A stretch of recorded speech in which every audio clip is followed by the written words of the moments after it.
नमो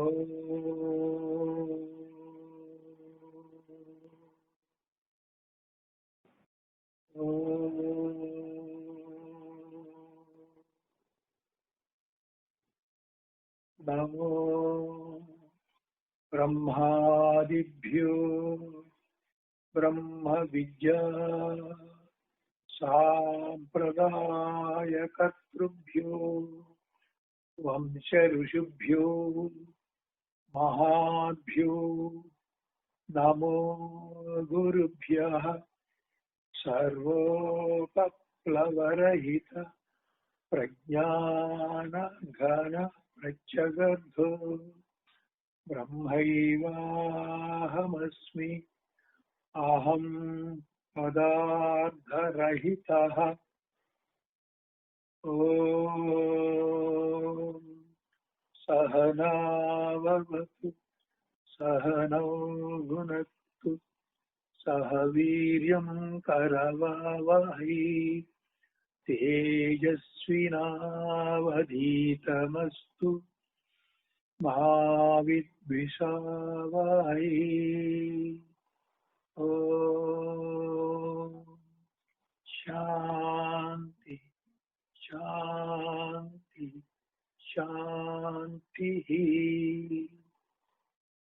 September 9 5వ రోజు బోధ వివేక చూడామణి వ్యాసాశ్రమ వ్యాఖ్యానంతో ప్రచురించబడిన వివేక చూడామణిలో ఉపోద్ఘాతము 7వ పేజీ.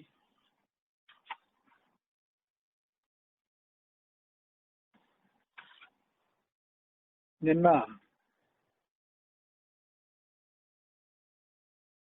ప్రజ్ఞా విశేషాదులు దాని వివరాలు చెప్పడం అయింది. అలాగే ఈ బ్రహ్మ విద్యకి అర్హులు ఎవరు అంటే అన్ని వర్ణాల వారు, పంచములు కూడా, స్త్రీలు కూడా అని చెప్పడం జరిగింది. ఇట్టి బ్రహ్మజ్ఞానాన్ని పొందాలి అంటే బ్రహ్మ జిజ్ఞాస ఉండాలి. అంతేకాకుండా శ్రీ సర్వేశ్వరుడి మీద నిష్కల్మషమైనటువంటి నిరంతరాయమైనటువంటి భక్తి ఉండాలి అని భగవద్గీత కూడా చెప్తుంది. వేదాల్లో కూడా దీనికి తగినటువంటి శ్లోకాలు, శృతులు ఉన్నాయి. భగవద్గీత శ్లోకం దైవీ ఏషా గుణమయీ మమ మాయా దురచ్చయా మామేవ ఏ ప్రపద్యంతే మాయామేతాం తరంతి తే. అంటే శ్రీకృష్ణ పరమాత్మ చెప్తున్నారు ఏమని,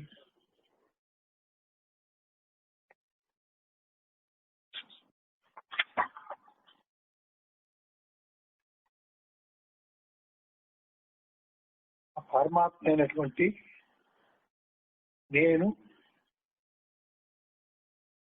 స్వకీయ మాయను నా వశంలో పెట్టుకొని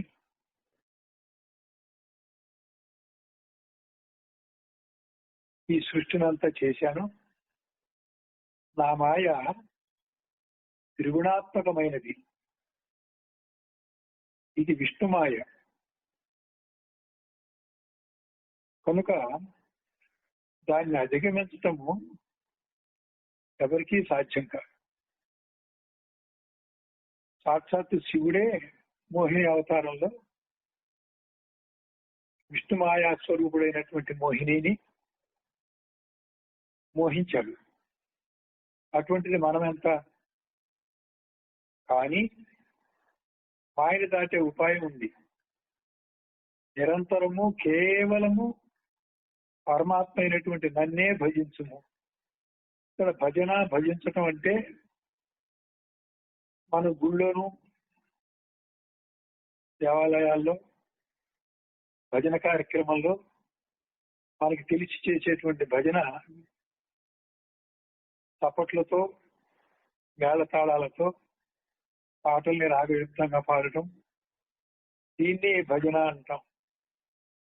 భజన అంటే ఐక్యత, విభజన అంటే దూరంగా ఉన్నాం. నీవే బ్రహ్మమై ఉండి అజ్ఞాన చేత బ్రహ్మ వేరు జీవుడు వేరు అనేటువంటి వాళ్ళు తిరిగి బ్రహ్మలో కలవడాన్ని భజన అంటారు. విభజనని పోగొట్టుకోవడమే భజన.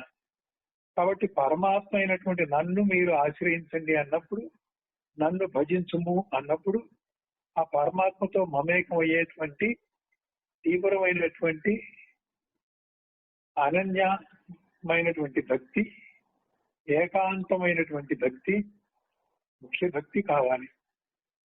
ఆ ముఖ్య భక్తితో కనుక ఆ పరమాత్మతో మమేకం అయ్యేటట్లయితే దాని పరాకాష్ఠలో పరాభక్తి అంటారు. పరాభక్తి అంటే ఆ పరమాత్మతో సాయుధ్యమే. కనుక నిరంతరము అటువంటి పరమాత్మను అయినటువంటి నేను నన్ను భజించుము అంటున్నాడు. అప్పుడు ఈ మాయని ఎవరైనా దాటగలరు. అలాగే మాయ దాటంగానే భ్రమ పోతుంది, భ్రాంతి పోతుంది. భ్రాంతి పోగానే అజ్ఞానం పోతుంది. అజ్ఞానం పోగానే ఇంకా సంసారము అనేటువంటిది ఎక్కడున్నది? ఒకటైనటువంటి బ్రహ్మజ్ఞానంతో ఒకటైనటువంటి పరమాత్మను భజించి ఏకత్వాన్ని సిద్ధింపజేసుకున్నటువంటి భక్తుడికి రెండోది ఏముంది? రెండోది అంటే జగత్తు జీవోపాధులే కదా. జగత్తు గాని జీవుల యొక్క ఉపాధులు గాని లేనప్పుడు విషయము లేదు, గ్రహించేటువంటి ఇంద్రియాలు, శరీరం, ప్రాణం, మనసు కూడా లేదు. అటువంటి జ్ఞానము లేదు, అజ్ఞానము లేదు. ఇంకా సంసారం ఎక్కడుంటుంది? కనుక దీనికి ఒకటే ఒక ఉపాయం చెప్పారు. అదే భగవద్గీతలో ఇంకొక శ్లోకం చెప్పారు. మన్మనాభవ మద్భక్తో మధ్యాజీ మాం నమస్కురు మామే వైష్యపి యుక్త్యై నమాత్మానం మత్పరాయణః. మన్మనాభవ మద్భక్తో, నాయందే నీ మనసును లగ్నం చేసి నా భక్తుడు కమ్ము. దానికి ఉపాయం పై శ్లోకంలో ఏదైతే చెప్పాడో దానికి ఇంకొంచెం స్పష్టంగా చెప్తున్నారు. నాతో ఐక్యత పొందాలనుకునేటువంటి నా భక్తుడు, ఆ భక్తుని యొక్క మనస్సు పరమాత్మ అయినటువంటి నాయందే లగ్నము చెయ్యాలి. అలా లగ్నం చేస్తూ నువ్వు భక్తుడు అమ్ము అంటే క్రమంగా ఐక్యతా సిద్ధి పొందుము అని. నన్నే పూజించుము, నాకే నమస్కరించుము. పూజించడం అంటే పూజించబడేవాడు పరమాత్మ ఒక్కడే. బాహ్యంగా ఎంతమంది అయినా పూజించవచ్చు. కోరికలతో ఆ పరమాత్మ యొక్క అంశీభూతమైన అనేక శక్తుల యొక్క పేర్లతో పిలువబడేటువంటి దేవతలకు నమస్కరించవచ్చు. కానీ మోక్షం కోరే వాళ్ళు ముముక్షులంతా కూడా పరమాత్మని పూజించడం అంటే ఒకటైనటువంటి ఆ బ్రహ్మని పూజించడమే. ఇక్కడ మన వేదాంతంలో బ్రహ్మ బ్రహ్మ అని ఏదైతే అంటున్నామో, మీరు భగవద్గీతను కనుక పరిశీలించినట్లయితే కృష్ణ పరమాత్మ వైపేమో పరమాత్మ అనేటువంటిది, జీవుల వైపేమో ఆత్మ అనేటువంటిది బ్రహ్మకి పర్యాయపదంగా దృష్టిలో ఆత్మగా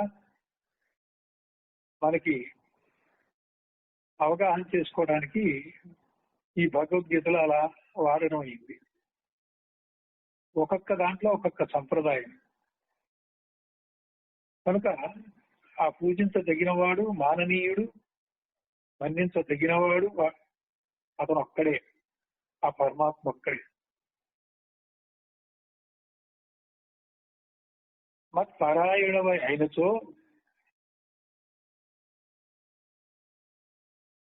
మనసు నా మీద లగ్నం చేసి నాయందే నీ ఏకాగ్రతను నిలిపి, మత్పరాయణుడు అంటే నాతో సమానమైనట్టుగా ఈ శరీరం అంతా ఆ పరమాత్మ మయం చేసుకోమంటున్నాడు. పరమాత్మ మయం. పారాయణ అంటే మయం, అన్నమయం విజ్ఞానమయం అన్నట్టుగా చిన్మయం. పరమాత్మ చిత్రూపుడు కనుక అటువంటి పరమాత్మతో విభజన పోగొట్టుకొని ఐక్యత అనే పేరుతో భక్తుడైనప్పుడు, మమైకమైనప్పుడు అతడు ఆ పరమాత్మ పారాయణుడు అవుతాడు, చిన్మయ స్వరూపుడు అవుతాడు. భక్తుల్లో ఉన్నటువంటి ఆత్మ చైతన్యము, పరమాత్మలో ఉన్నటువంటి చైతన్యము, రెండు చైతన్యాలు ఒక్కటే కాబట్టి ఆ భక్త స్థితిలో, ఆ మమైక్యతం యొక్క స్థితిలో ఒకటే చైతన్యం అవటం వల్ల ఆ భక్తుడు కూడా చిన్మయ స్వరూపుడే అవుతాడు. ఆ విధంగా ఆ పరమాత్మను పొందగలడు. అజ్ఞానంలో జీవుడు వేరుగా ఉన్నాడు కాబట్టి ఇప్పుడు చెప్పినటువంటి విధానంతో పొందుట అనేటువంటి పదాన్ని వాడాడు. అజ్ఞానంలో ఉన్నప్పుడు పరమాత్మను పొందుట అనొచ్చు, సిద్ధాంతపరంగా ఐక్యతా సిద్ధి అనాలి. కాబట్టి వేరుగా ఉన్నవాడు మనసును లగ్నం చేసి పరమాత్మ యందు దృష్టి పెట్టి ఆ పరమాత్మ యొక్క చిన్మయ స్వరూపంతో తాను కూడా చిన్మయ స్వరూపుడైనప్పుడు ఆత్మ పరమాత్మ ఒకటైనటువంటి విధంగా అతడు ఆ పరమాత్మతో మమేకమై చిన్మయ స్వరూపమై ఐక్యతా సిద్ధి పొందుతాడు. భక్తి అంటే ఇటువంటి ఐక్యత కావాలి. ఇటువంటి ఐక్యత ఇచ్చేటువంటిది నారద భక్తి సూత్రాల్లో పరాభక్తి అంటం జరిగింది. ఇది నేను ఘంటాపదంగా రెండో మాట లేకుండా ప్రతిజ్ఞాపూర్వకంగా చెప్తున్నటువంటి నా మాట. అంటే ఇంకా బేరం లేదు, ఆప్షన్ లేదు, అంతే చెయ్యాలి, ఇంతకంటే వేరే మార్గం లేదు. అదే భగవద్గీతలో ఈశ్వరానుగ్రహాదేవ పుంసాం అద్వైత వాసన మనం చెప్పుకున్నట్టు సత్కర్మాచరణ వల్ల సుకృతము వలన ఈశ్వరానుగ్రహం వల్ల ఇక్కడ చెప్తున్నాడు ఈశ్వరానుగ్రహం వలన అద్వైత సంస్కారము, అద్వైత వాసన నీలో ఏర్పడుతుంది. ఇవాళ అజ్ఞానికి కూడా తనలో ఉన్నటువంటి సంస్కారాన్ని బట్టి, విషయవాసనని బట్టి ఆ విషయాకారం చెందుతూ ఆ సంస్కారాలు ఏ విధంగా ప్రేరేపించబడితే ఆ విధంగా మనలో చిత్తవృత్తులు వచ్చినప్పుడు తదనుగుణంగా మనసు ఆలోచిస్తూ బుద్ధి నిర్ణయిస్తూ, పైగా బుద్ధి కర్మానుసారిణి అన్నట్లుగా మళ్ళీ జన్మకర్మ అనే పద్ధతిలో ఆగామి కర్మ చేసుకుంటూ పోతుంది. ఇప్పుడు మనం ఆ పద్ధతికి కొంత గండి కొట్టి ఆ పద్ధతిని మార్చి భగవంతుని చేరటానికైనటువంటి ఒక జ్ఞాన మార్గంలోకి మనం ప్రయాణం చేయాల్సి ఉంది. కాబట్టి ఇప్పుడు చెప్పేటువంటి ఉపాయం కానీ సాధన కానీ ఏమిటి అంటే, కర్మ సిద్ధాంతంలో ఏ సంస్కారం అయితే ఆ రకమైన ప్రేరణ చేస్తూ ఆ రకమైన విషయాన్ని అందిస్తూ మనం ఆ రకమైన విషయాన్ని చింతిస్తూ అదే విషయాకారం అయినట్లుగానే ఇవాళ బ్రహ్మని విషయం చేసుకొని బ్రహ్మచింతన చేసి బ్రహ్మాకారం అవ్వచ్చు. కర్మ సిద్ధాంతంలో ఏ రకమైనటువంటి ప్రక్రియ ఫార్ములా ఉందో అదే ఫార్ములాని మనం జ్ఞానపరంగా తిప్పి వాడుకుంటే విషయ చింతన చేసి విషయాకారం అయ్యే బదులు బ్రహ్మచింతన చేసి బ్రహ్మాకారం అయ్యేటువంటి అవకాశము అజ్ఞానంలో జ్ఞానంలో కూడా అదే ఉన్నది. దాన్ని మనం వినియోగించుకోవాలి. కనుక ఈశ్వరానుగ్రహం వల్ల అటువంటి వాసన సంస్కారం ఏర్పడ్డప్పుడు పూర్వం ఎట్లయితే ఏ సంస్కారం ప్రేరేపిస్తే చిత్తవృత్తుల విషయాల మీద పోయినాయో ఈ అద్వైత వాసన చేత, బ్రహ్మాకార వాసన చేత, ఆ సంస్కారం చేత నీకు ఆచింతనే జరిగి నువ్వు బ్రహ్మాకారం చెందుతావు. ఇది చక్కటి ఉపాయం.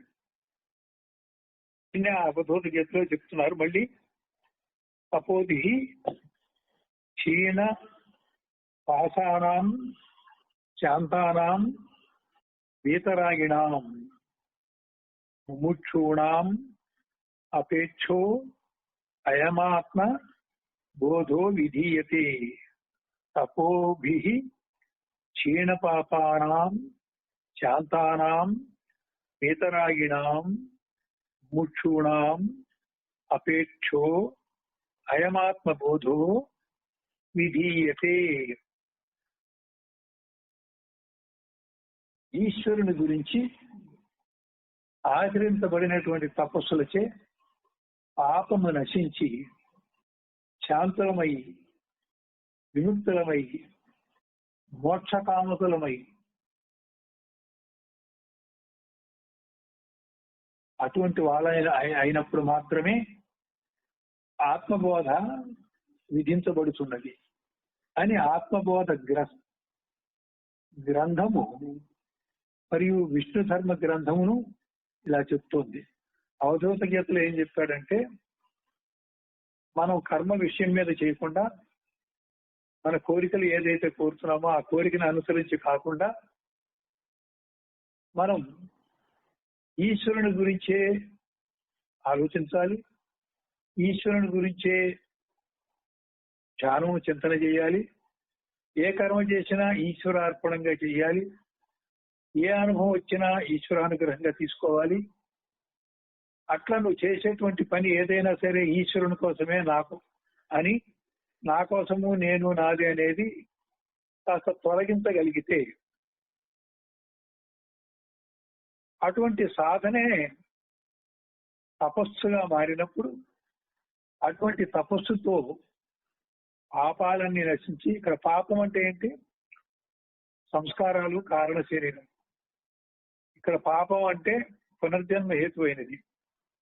మనకి ద్వంద్వాల్లో పాపము పుణ్యం అని ఉంటుంది. అట్లా కాదు, పాపం వల్ల పాప ఫలితాన్ని అనుభవించడానికి జన్మిస్తాం, పుణ్యం వలన పుణ్య ఫలితాన్ని అనిపించడానికి జన్మిస్తాం. కనుక ఇక్కడ పాప హేతు అంటే పాప పుణ్యాలు కూడా ఏర్పడే విధంగా నీ మనోభావాలు, బుద్ధి నిర్ణయాలు కనుక ఉంటే అదే పాపం. అలాగే బైబిల్లో కూడా మనం అందరం పాపులము అంటే హిందువులకు కోపం వస్తుంది. ఆ క్రిస్టియన్స్ అంతా కూడా అందరూ పాపులు అంటున్నారు, మనం హిందూ మతంలో పాపాత్ములు పుణ్యాత్ములు కూడా ఉన్నారు, పాపం వాళ్ళలో పుణ్యాత్ములు లేరేమో అని ఎగతాళిగా అంటాం. కాదు, పాపం అంటే కారణ శరీరం. పునర్జన్మకు వచ్చిన వాళ్ళంతా పాపులు అనేటువంటి పద్ధతిలో వాళ్ళు ఆ ప్రయోగం చేశారు బైబిల్లో. అందుకే ఇక్కడ కూడా పాపము ఏదైతే ఉన్నదో అది పునర్జన్మ హేతువు, పుణ్యం కూడా పునర్జన్మ హేతు అయినప్పుడు పునర్జన్మ హేతు అయినది పాపము పుణ్యము రెండు కూడా పాపం కింద జమ కట్టారు. కనుక ఇటువంటి తపస్సుతో, ఈశ్వర చింతనతో, ఈశ్వరార్పణ బుద్ధితో సర్వము నీకు ఏది లభించినా ఈశ్వర ప్రసాదంగా, కష్టం వచ్చినా నష్టం వచ్చినా సుఖం వచ్చినా లాభం వచ్చినా పొంగకుండా ప్రతిదీ ఈశ్వరానుగ్రహం, ఈశ్వర ప్రసాదం అని తీసుకోవడమే ఒక నిత్యము, ఒక అలవాటుగా, ఇంకా పైన దాన్ని ఒక తపస్సుగా ఎవరైతే చేస్తారో పునర్జన్మ హేతువైనటువంటి కర్మలు, సంస్కారాలన్నీ దహించవేయబడతాయి. అవన్నీ దహించబడగా కర్మ పద్ధతిలో నడిచేటువంటి ఆందోళనలు, బాధలు, దుఃఖము తొలగి శాంతి లభిస్తుంది. బాహ్య విషయాల మీద ఈశ్వరుడి కంటే వేరుగా ఉన్నటువంటి ఏ విషయం మీదైనా సరే విరక్తులవుతాం. చివరికి తత్ఫలితముగా మోక్షకాములవుతాం. ఈ పద్ధతిలో మాత్రమే మనం చెయ్యాలి అని ఆత్మబోధ అనే గ్రంథం కూడా వివరిస్తుంది. ఇంతకుముందు ఇక్కడ చెప్పిందేమో అవధూత గీతలో చెప్పబడిందండి. ఆత్మబోధ అనే గ్రంథంలో ఏం చెప్తున్నారు? అనేక జన్మ సంసార చికే పాప సముచ్చయే నా క్షీణే జాయతే పుంసాం గోవిందాభిముఖీ మతి అనేక జన్మ సంసార చితే పాప సముచ్చయే నా క్షీణే జాయతే పుంసాం గోవిందాభిముఖీ మతి. ఇట్లాగే అనేక జన్మల్లో ప్రతి జన్మలో ఒక్కొక్క సంసారాన్ని ఏర్పాటు చేసుకొని అలా నానా జన్మల నుంచి కూడా చేయబడినటువంటి పాప పుణ్య పునర్జన్మ హేతు అయిన సంస్కారాలన్నీ ముద్రించుకుంటూ వాటి యొక్క సంచిత రాశితో, పాప సముచ్చయం అంటే సంచిత రాశితో నశించకుండా ఉండినటువంటి పురుషులకు భగవంతునికి అభిముఖమగు బుద్ధి జనించదు. అది నశించేంత వరకు భగవంతుడి మీద దృష్టి, ధ్యానము, చింతన, తపస్సు జరగడం దుర్లభం. కాబట్టి ఉపాయం ఒకటే. కిందటి భగవద్గీత శ్లోకాలు చెప్పినట్టుగా ఈశ్వరుని యందు మనస్సు లగ్నము చేసి అటువంటి ఈశ్వరుడితో మమేకం అవ్వటం తప్ప మరొక ఉపాయం లేదు. ఆ పాపపుణ్య సంస్కారాలు జన్మహేతు అయినవన్నీ కూడా నశించినటువంటి పురుషులకే భగవంతునికి అభిముఖంగా, ఆత్మాభిముఖంగా జ్ఞాన మార్గంలో ప్రయాణం చేయటానికి బుద్ధి ఒప్పుకుంటుంది. లేకపోతే అటువంటి బుద్ధే పుట్టదు. మనకి బుద్ధి పుట్టిందే చేస్తాం, బుద్ధి పుట్టకపోతే ఏం చేస్తాం? జన్మాంతర సహస్రేషు తపోజ్ఞాన సమాధిభి నరాణాం క్షీణ పాపానాం కృష్ణే భక్తి ప్రజాయతే. జన్మాంతర సహస్రేషు తపోజ్ఞాన సమాధిభి నరాణాం క్షీణ పాపానాం కృష్ణే భక్తి ప్రజాయతే. అనేక జన్మాంతరముల నుండి కూడా ఆచరించబడినటువంటి దైవ చింతన, ఈశ్వరుని గురించినటువంటి తపస్సు, ఈశ్వరుణ్ణి విచారణ జ్ఞానముతో అర్థం చేసుకున్నటువంటి జ్ఞానము, ఈశ్వరుడి కోసం చేసినటువంటి యమ నియమ ప్రాణాయామ ఆసన ప్రత్యాహార ధ్యాన ధారణ సమాధులచే నిన్ను నువ్వు నియంత్రించుకొని నీ మనసుని నిర్వికల్ప సమాధిలో పెట్టగలిగినప్పుడు పూర్తిగా నశించినటువంటి పాపపుణ్యాలు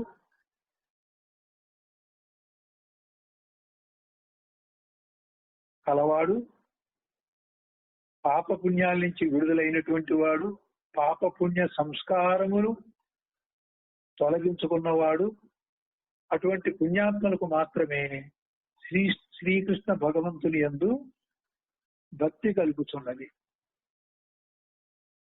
కృష్ణుడంటే ఇక్కడ పరమాత్మ అని తీసుకోవాలి.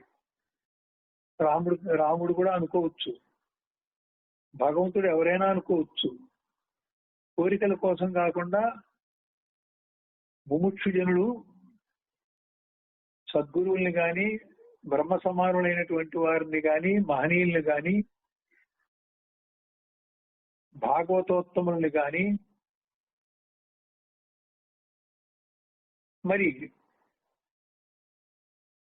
సచ్చిత్ ఆనంద స్వరూపుడైనటువంటి పరమాత్మ మనకి ఇంద్రియ గోచరంగా ఉపాధితో లేడు కాబట్టి చెయ్యగలిగితే నేరుగా అదైనా గాని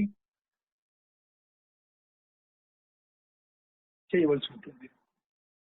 పరమాత్మ మనకి సచ్చిదానంద స్వరూపం కనబడదు కాబట్టి ఆ పరమాత్మయే రాముడిగా, కృష్ణుడిగా అవతరించాడనేటువంటి భావంతో ముఖ్యంగా భగవద్గీతని స్మృతి రూపంలో ఉపనిషత్ సారాన్ని చెప్పినటువంటి కృష్ణ పరమాత్మని అతడు స్వయంగా అవతార పురుషుడు అని చెప్పి, నా మాయ చేయి ఇలా ఉంది, నా మాయని మీరు దాటలేరు, ఈ ఉపాయంతో దాటుతారు అని రకరకాలుగా 18 అధ్యాయాలతో తన విశ్వరూప సందర్శనం చూపిస్తూ తాను పరమాత్మని రుజువుపరుచుకుంటూ మోక్ష సన్యాస యోగం, ఈ జ్ఞానానికి సంబంధించిన రాజవిద్య, రాజగుహ్యం, అలాగే తన విభూతి తత్వాన్ని, అవతార తత్వాన్ని,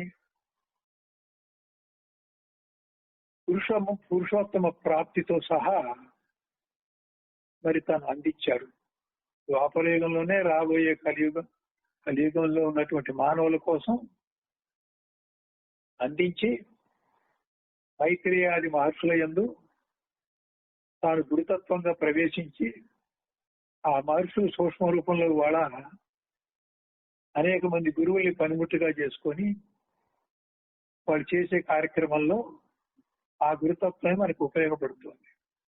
ఉపాధిగా ఏ గురువులు చెప్పినప్పటికీ ఆ కృష్ణ పరమాత్మ గురుతత్వంగా పనిముట్లుగా వాడుకున్నటువంటి మైత్రేయాది మహర్షులు, మాస్టర్ సివివి, ఇలాంటివి కొన్ని మనకి తెలిసినటువంటివన్నీ ఉన్నాయి. వాళ్ళ ద్వారా, వాళ్ళు భౌతిక శరీరంతో లేరు, అటువంటి వారి ద్వారా కొంతమంది ప్రస్తుతం శరీరంతో ఉన్న గురువుల్ని పనిముట్టుగా చేసుకొని ఈ జ్ఞానం అందించబడుతుంది.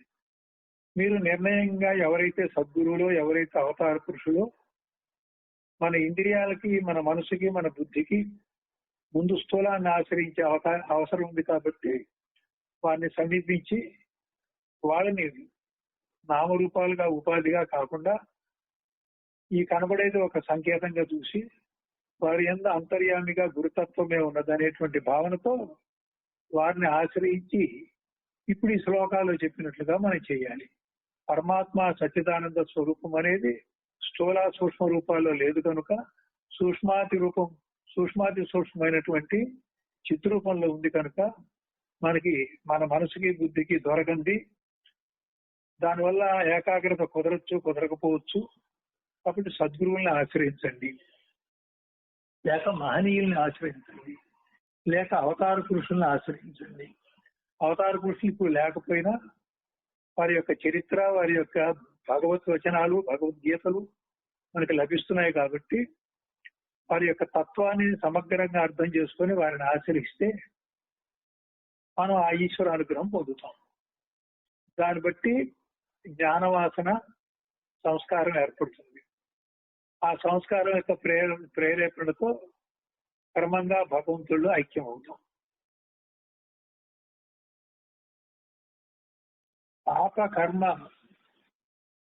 పాపకర్మాశయో హ్యత్ర మహాముక్తి విరోధకృత్ తస్యైవ శమనే యత్నః కార్య సంసారధీరుణా. పాపకర్మాశయో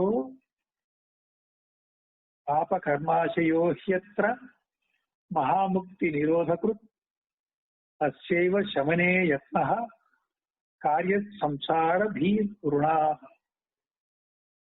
అంటే పాపకర్మ సంస్కారములు ముక్తికి విరోధములై ఉన్నవి. మనం ముందే చెప్పిన పాపకర్మలంటే జన్మహేతు అయిన పాప పుణ్య కర్మలు రెండు కూడా. కావున సంసార భీతి కలవాడు పాపకర్మ నాశనముకై భగవద్భక్తి ప్రయత్నము చేయవలేను, భగవంతుడితో ఐక్యత కోసం ప్రయత్నం చేయవలను. భగవద్భక్తి అంటే భగవంతుడితో ఐక్యత సిద్ధి కోసం ప్రయత్నం చేయాలి. మనం పదే పదే పాప పుణ్యాలు రెండు, పాపము జన్మహేతు అని అంటున్నాం.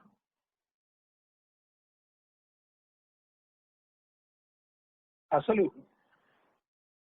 మనలో కర్తృత్వ భాగము, భోక్తృత్వ భావము, కర్మ చేస్తున్నాము అనేటువంటి కర్తృత్వ భావము, కర్మ ఫలితాన్ని ఆశించి చేసేటువంటి భోక్తృత్వ భావము రెండు ఉన్నంత వరకు అది పుణ్యకర్మైనా పాపకర్మైనా మనకి సంస్కారంగా ఏర్పడుతుంది. కర్త భోక్త లేని పద్ధతిలో, సంగత్వం లేని పద్ధతిలో, కర్తృత్వ రహిత భోక్తృత్వ రహిత పద్ధతిలో సాక్షి, బుద్ధికి సాక్షి రూపంగా ఉంటూ మనసుని మనోవ్యాపారాన్ని అధిగమించిన స్థితిలో తిరుగా మనసుని పనిముట్టుగా చేసుకున్నప్పుడు మాత్రమే మనకి కర్మ అంటది. అంతవరకు మనం ఏ కర్మ చేసినా పాపపుణ్యాలతో ఆ విభజన ఉన్నా లేకపోయినా అదంతా జన్మహేతువే. కాబట్టి ఇక్కడ భగవద్గీతలో గాని ఎక్కడైనా గాని పాపము పాపము అన్నప్పుడు, దురితము అన్నప్పుడు, అఘము అన్నప్పుడు ఇవన్నీ కూడా జన్మహేతువైన సంస్కారాలను తీసుకోవాలి. దాన్ని విభజనగా తీసుకోకూడదు. ఇవన్నీ కూడా ఉన్నంత వరకు ముక్తికి ఆటంకంగా మహావిరోధములై ఉంటాయి.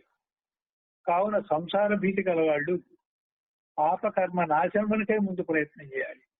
పాపకర్మ నాశనం అంటే పుణ్యం చేయమని కాదు అర్థం. అంటే పుణ్యం చెయ్యొద్దని కాదు, మరీ పాపకర్మలు చేసేవాళ్ళు ముందు పుణ్యకర్మలు చేయాలి. మరీ కోరికలతోని మరీ కనీస అవసరాలని పెంచుకున్నటువంటి స్థితిలోని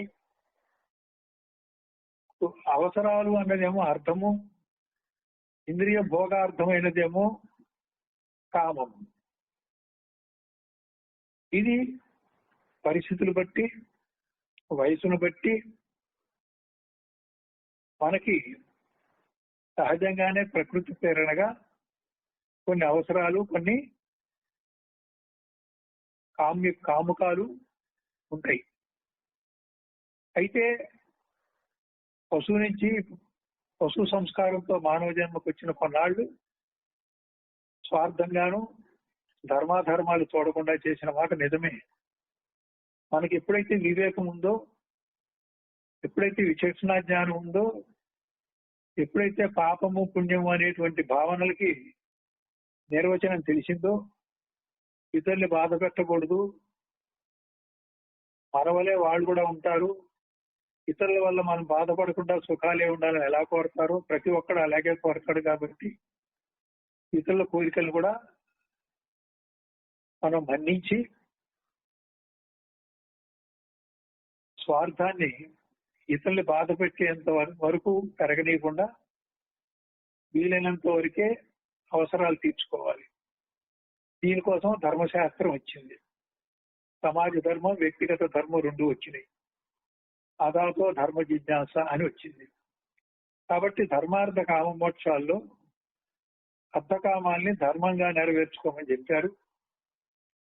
తర్వాత అవసరాల్ని తగ్గించుకోమన్నారు, కనీస అవసరాలుగా చేయమన్నారు, బాల్యంలో బ్రహ్మచర్యం వహించమన్నారు. యవ్వనంలో ప్రవేశించినా కూడా తొలినాళ్లలో బ్రహ్మచర్యమే పాటించాలి. యవ్వనంలో ధర్మంగా వివాహం అయిన తర్వాత మాత్రమే గృహస్థాశ్రమ ధర్మం నెరవేర్చాలి. అక్కడ కూడా గృహస్థాశ్రమ ధర్మానికి కూడా కొన్ని నియమాలు ఉన్నాయి, ఇది పాటించాలి. తొందరపాటుతోటి అక్రమంగాను అధర్మంగాను భార్య యొక్క ఇష్టం లేకుండాను ఇలాగా రకరకాల ధర్మాలు చెప్పబడ్డాయి. ఆ రకంగా గృహస్థాశ్రమంలో ఉండాలి. సత్సంతానాన్ని కని వాళ్ళని వృద్ధిలోకి తీసుకొచ్చి సమర్థనం చేయాలి.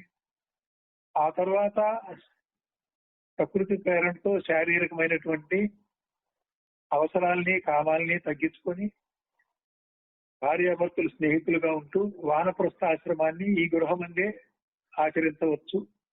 అలాగే మానసిక సన్యాసంతో బట్టలు మార్చక్కర్లేదు, ఇంటి నుంచి పారిపోవక్కర్లేదు, అడవుల్లోకి వెళ్ళక్కర్లేదు, కొండ గుహల్లోకి వెళ్ళక్కర్లేదు, హిమాలయాలకు వెళ్ళక్కర్లేదు.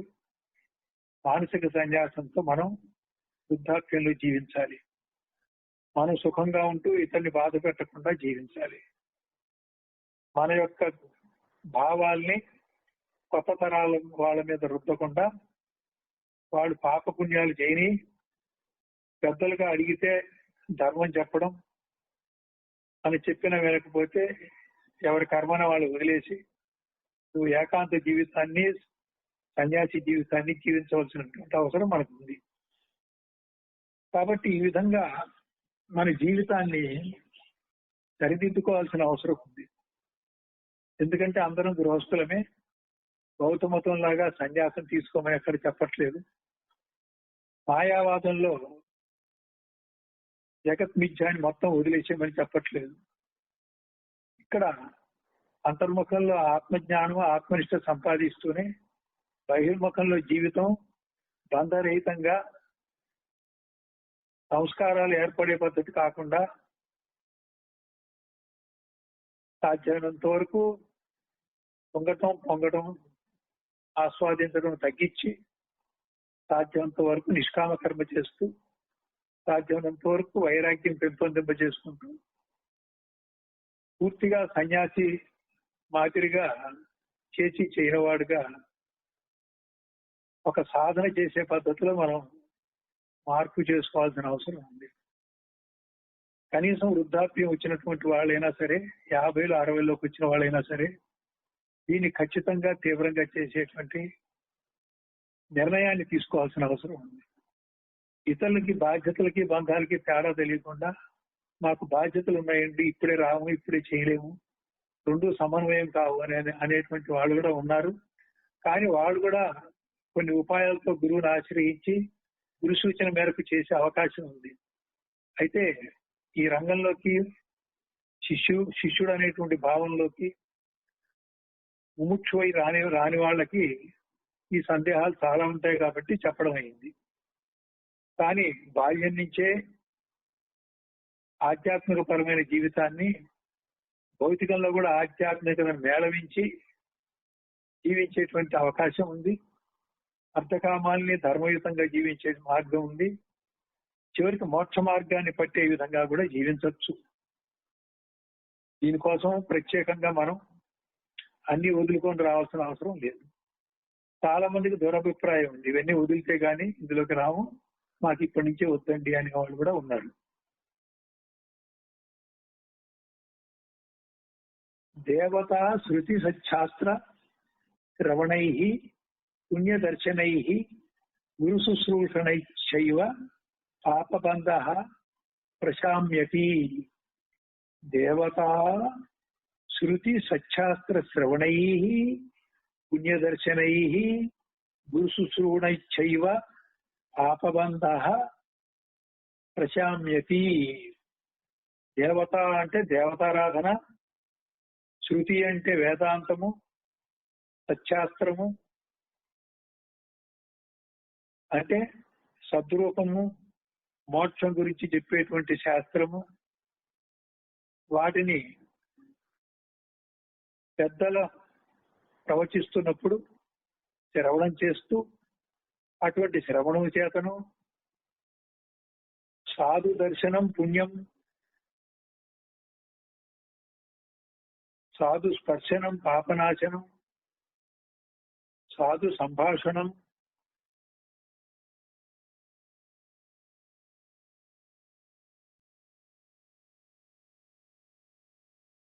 సాధు దర్శనం పుణ్యం, సాధు స్పర్శనం పాపనాశనం, సాధు సంభాషణం ముక్తిదాయకం, వందనం ముక్తిదాయకం. ఇట్లా 4 గంటల్లో చెప్పడం జరిగింది. అందువల్ల సాధు దర్శనం అంటే సాధువులంటే గడ్డాలు మీసాలు పెంచుకొని బైరాగుల్లో ఉన్నవాళ్ళని అర్థం కాదు. సద్రూపుల్ని సాధువులు అంటారు, సద్రూపుల్ని సాధువులు అంటారు. గురువుల్ని మహాత్ముల్ని దైవజ్ఞుల్ని సాధువులు అంటారు. కాబట్టి అటువంటి సాధువులని దర్శించుకుంటూ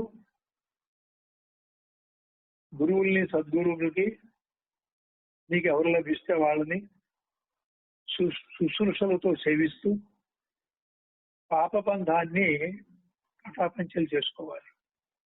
కొంతకాలం అప్పుడే వేదాంత శ్రవణం చేయలేకపోయినప్పటికీ వారి దగ్గర ప్రవచనాలు వింటూ ఉంటే అర్థమైనా అవకపోయినా కొంతకాలానికి ముందు పాపక్షాళన అవుతుంది. అప్పుడు ఈ విద్యను నేర్చుకోవడానికి ఉన్నటువంటి ప్రతిబంధం తొలగుతుంది. ప్రతిబంధం ఎప్పుడైతే తొలగిందో అప్పుడు ఇదంతా అర్థం అవటం మొదలవుతుంది.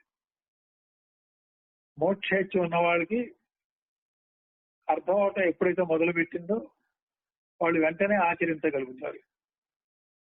కాబట్టి ఇది ఉన్నపాడినా గబాలనా మీరు చెప్పండి నేను చేసేస్తానన్నంత తేలిక కాదు ఈ సాధన.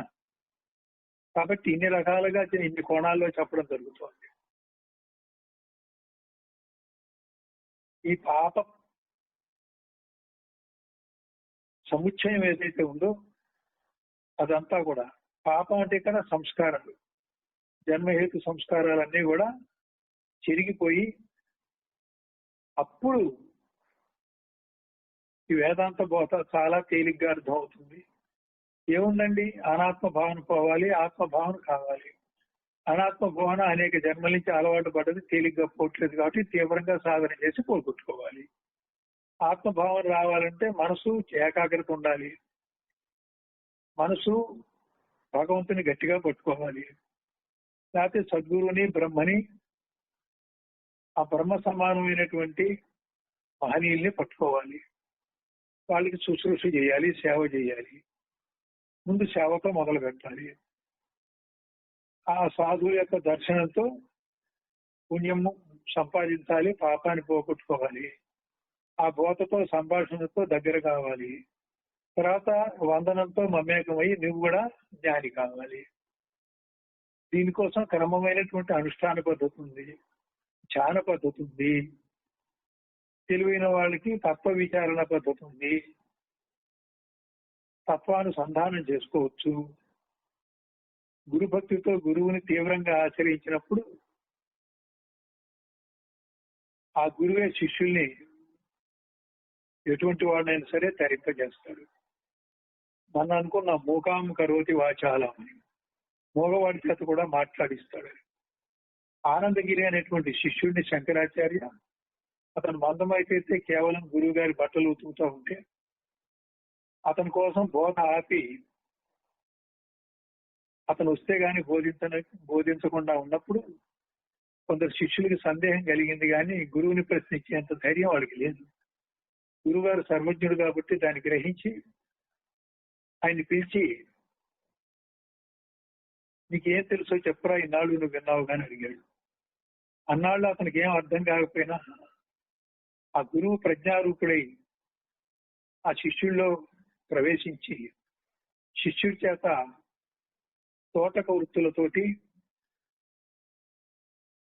ఈ ముక్తి పొందేటువంటివి 5 శ్లోకాలు చెప్పాడు. తోటక వృత్తులు చెప్పేసరికి ఆ పద్యాలకి కొన్ని వృత్తులు ఉంటాయి. తోటక వృత్తి అని ఒక పేరు ఆ శ్లోకాలకి. అప్పుడు ఆయనకి తోటకాచార్య అని పేరు పెట్టారు. అది మూకం కరోతి వాచాలం అంటే మగవాళ్ళ చేత కూడా మాట్లాడించగలరు, ఎద్దు చేత కూడా శాస్త్రాలు చెప్పించగలిగినటువంటి జయతీర్థుల వారు ఉన్నారు. ఇట్లా చాలా మనకి దృష్టాంతాలు ఉన్నాయి. కనుక అటువంటి గురువు ఎంతో మహనీయుడు.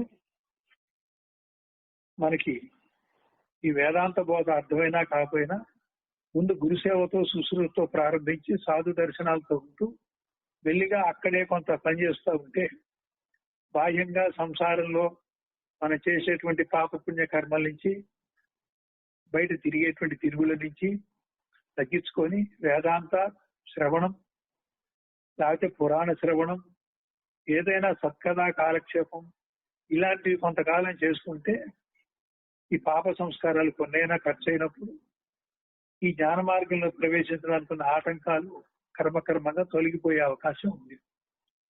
అంతే కాబట్టి ఒక్క రోజులో జరగదు కాబట్టి ఇవన్నీ చేయాలి. ఎప్పుడైతే తీవ్ర మోక్ష వచ్చిందో, పట్టుదల పెరిగిందో అప్పుడు శీఘ్రంగానే జరిగే అవకాశం ఉంది. కర్తవ్య ఆశయ శుద్ధింతు భిక్షుకేన విశేషత. కర్తవ్య ఆశయ శుద్ధిస్తూ ఇక్కడ 2 వేసాడు. కర్తవ్య తర్వాత ఒకటేస్తే ఆ అనాలి, 2 కనుక వేస్తే ఆకు దీర్ఘం కూడా పెట్టాలి. ఏకమేవ అద్వితీయం బ్రహ్మ అన్నప్పుడు అది ఆ కాదు అప్పుడు ఏం చేస్తున్నాడు, ఆ ఎత్తేసి ఒక 2 పెట్టాడు. ఏకమేవ ద్వితీయం బ్రహ్మ అని చదువుతారు అందరూ, కానీ ఏకమేవా ద్వితీయం బ్రహ్మ అనాలి. వాకు దీర్ఘం పెడితే అక్కడ అద్వితీయంలో ఆ కూడా పలుకుతుంది. అయితే ఆలో 2వ ఆ కావాల్సినప్పుడు ఏం చేయాలి, 2 రోళ్ళు వేయాలి. కాబట్టి ఇక్కడ 2 రోళ్ళు వేసాడు. కర్తవ్య ఆశయ సిద్ధిరస్తు. ఇక్కడ ఆ వచ్చింది, మొదట కాకుండా రెండో ఆ వచ్చింది, అందుకు రెండు రోజులు వేసాడు.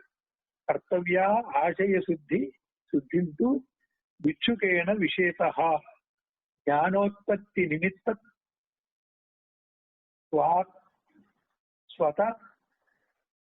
స్వతంత్రీకరణాయ చ జ్ఞానోత్పత్తి నిమిత్తత్వాత్ స్వతంత్రీకరణాయ చ అంటే జ్ఞానోత్పత్తికి అనగా మోక్ష మార్గంలోకి వెళ్ళడానికి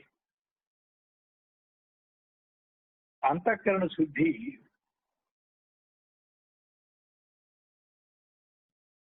ముఖ్యంగా జరగాలి. అంతఃకరణ శుద్ధి అంటే అంతఃకరణ మీద విషయవాసనలు త్రిగుణాత్మక స్వభావం చేత నువ్వు చేసినటువంటి ఆగామి కర్మ వాసనలు సంస్కారాలు వీటితోటి మాలిన్యమైనది అంతఃకరణ.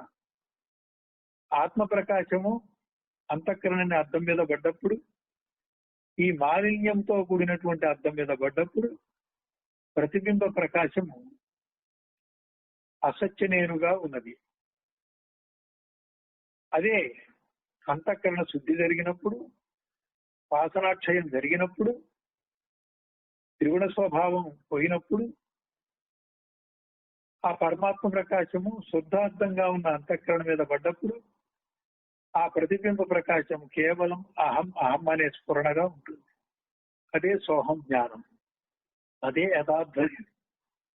అదే అంతఃకరణ మాలిన్యం ఉన్నప్పుడు అది అసత్య నేను, శుద్ధంగా ఉన్నప్పుడు యథార్థ నేను, మలినంగా ఉన్నప్పుడు అసత్య నేను. ఆ విధంగా అర్థం చేసుకుంటే ఆ చిదాభాసుడు అనేటువంటి నేను నిజానికి అంతఃకరణ శుద్ధి అయితే బింబ ప్రతిబింబాలు ఏకరూపంగా ఈ యథార్థ నేనే ఆత్మజ్ఞానంతో ఉంటాడు. అదే అంతఃకరణ మాలిన్యం ఉంటే ఆత్మజ్ఞానానికి బదులు విషయ జ్ఞానంగా అజ్ఞానిగా ఉంటాడు. ఇంత తేలిగ్గా మనం అర్థం చేసుకోవాలి. అంతఃకరణ శుద్ధిని సన్యాసి విశేషముగా చేసుకోవాలి. ఇక్కడ సన్యాసి అంటే సన్యాసి ఆశ్రమం కాదు. ఎవరైతే భగవంతుడితో సద్రూపంగా ఉన్నటువంటి బ్రహ్మతో న్యాసము అంటే మమేకం అవటానికి ప్రయత్నం చేస్తాడో అటువంటి జ్ఞాన మార్గంలో ప్రయాణం చెయ్యాలి అంటే అవరోధంగా ఉన్నటువంటి అంతఃకరణ మాలిన్యాన్ని తొలగించి అంతఃకరణ శుద్ధి చేసుకున్నప్పుడు అతడు సత్తుతో న్యాసం చేసి సద్రూపంతో మమేకమై బ్రహ్మం అవుతాడు. ఇక్కడ సన్యాసి అవటం అనేది అర్థం తీసుకోకూడదు. అక్కడ సన్యాసిని వాడినప్పుడు మన సందర్భాన్ని బట్టి తీసుకోవాలి. పైగా సత్ ప్లస్ న్యాసి సన్యాసి అన్నప్పుడు నాకు నావత్తుంది. ఇక్కడ గ్రహించండి, సన్యాసికి నావత్తుంది. నాకు యావత్తుతో సరిపెట్టకుండా నాకు నావత్తు యావత్తు రెండు ఇచ్చారు. రెండు ఇచ్చేప్పుడు సత్తుతో న్యాసం అని అర్థం చేసుకోండి. పుస్తకం కూడా ఎలా చదవాలి ఎలా విడగొట్టుకోవాలి కూడా మనకు తెలిసినప్పుడు రేపు పొద్దున మీరు స్వతంత్రంగా ఈ పుస్తకం చదివినప్పుడు మీకు తేలిగ్గా అర్థం చేసుకునేటువంటి శిక్షణ ఇక్కడ ఇవ్వడం జరుగుతుంది. మలినో హి యథాదర్శో రూపాలోకస్య న క్షమః. మలినో హి యథాదర్శో రూపాలోకస్య న క్షమః తథా అవిపక్వ, ఇక్కడ రెండు వస్తే ఆనాలి, తథా అవిపక్వ కరణ ఆత్మజ్ఞానస్యన క్షమః. మాలిన్యముతో కూడిన అర్థములో రూపమును కనుక చూసుకునేటట్లయితే యథార్థ రూపము మనకి ఎలా కనబడదో అదే విధంగా పరిశుద్ధంగా లేనటువంటి అంతఃకరణ యందు పరమాత్మను మీరు దర్శించలేరు. ఆ పరమాత్మ చైతన్యాన్ని అనుభవపూర్వకంగా గ్రహించలేరు. తద్భిన్నంగా ఆ అంతఃకరణ మీద ఏ మాలిన్యముతో, ఏ విషయాలతో, ఏ సంస్కారములతో ముద్రించబడిందో ఆ ప్రతిబింబ ప్రకాశము ఆ మాలిన్యంతో, ఆ సంస్కారములతో విషయ జ్ఞానాన్ని మాత్రమే ఇస్తుంది. అనగా జ్ఞానానికి బదులు అజ్ఞాని అవుతావు. అజ్ఞాని జ్ఞానిగా మారడానికి ఒకటే ఉపాయము, అంతఃకరణ మాలిన్యాన్ని శుద్ధి చేసుకుంటే అప్పుడు పరమాత్మ స్పష్టముగా గోచరిస్తాడు. ఇక్కడ గోచరించడం అంటే చైతన్య రూపంగా గోచరించడం అంటే చైతన్య అనుభవం పొందడమే. నేను నేను నేను అనేటువంటి దాంట్లో ఏ చైతన్యం అయితే ఉన్నదో ఆ ఆ చైతన్యమే స్వానుభవంగా ఉంటుంది. ఆ చైతన్య యొక్క స్వానుభవమే పరమాత్మ జ్ఞానము, ఆత్మజ్ఞానము, ఆత్మానుభవము.